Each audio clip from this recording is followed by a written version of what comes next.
good evening, dear viewers. You are watching WTV English News.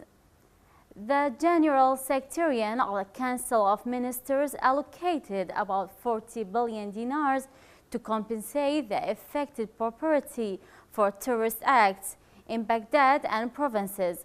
In statement confirmed that the total allocation amounted to 38,792,482,292 dinars, pointing out that the most of the funds were allocated to the provinces of Nineveh, Salahuddin and Anbar in coordinate with the Ministry of Finance in order to distribute it to citizens. The Office of the Electoral Commission in Basra received a number of appeals in the election results.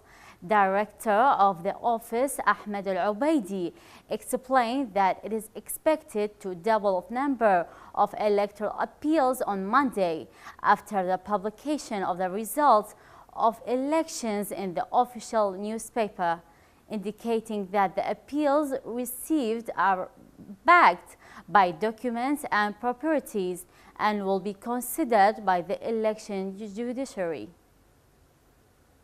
The Federal Supreme Court rejected a request by one of deputies to challenge the procedures that accompanied the parliamentary elections.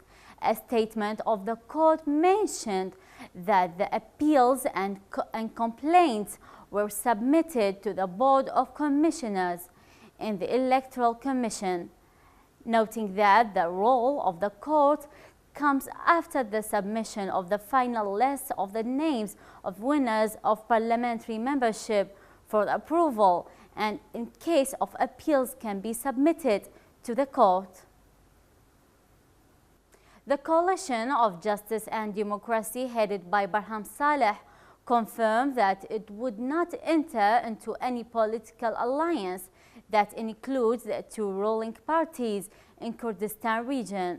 The leader of coalition, Hassan Jihad, explained that this position in protest against the fraud by parties Barzani and Talabani, which affected the number of seats, noting that the presence of meeting of opposition parties will not determine the basis of participation in political process.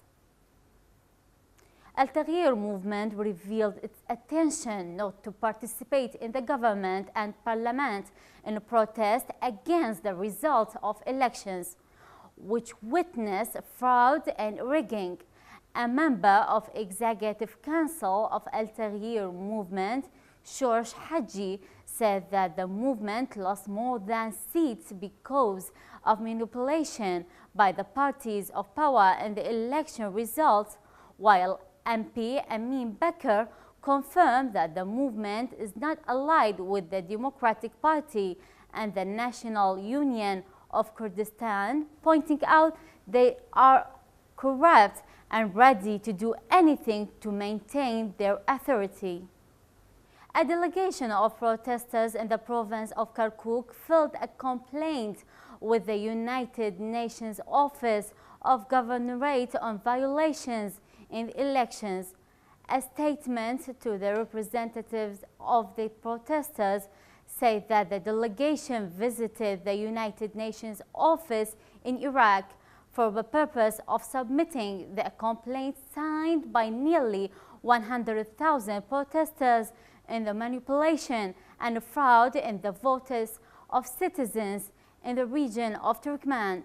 The representative of the office, Helena Harkban, understand the legitimate and demands for sorting and manual counting. The Directorate of Civil Defense announced that its forces had managed to recover 101 bodies from old city of Mosul. The Directorate revealed in a statement that carried out a campaign to recover the bodies from El Maidan and Ash-Shuhun and the Barka in Old City, indicating that the teams managed to recover 101 bodies that were delivered to municipality of Mosul, confirming that its work is still continuing and that the staff continues the night by day completion of exhumation from rubble in all city. That's all for tonight. Thank you for watching and have a good night.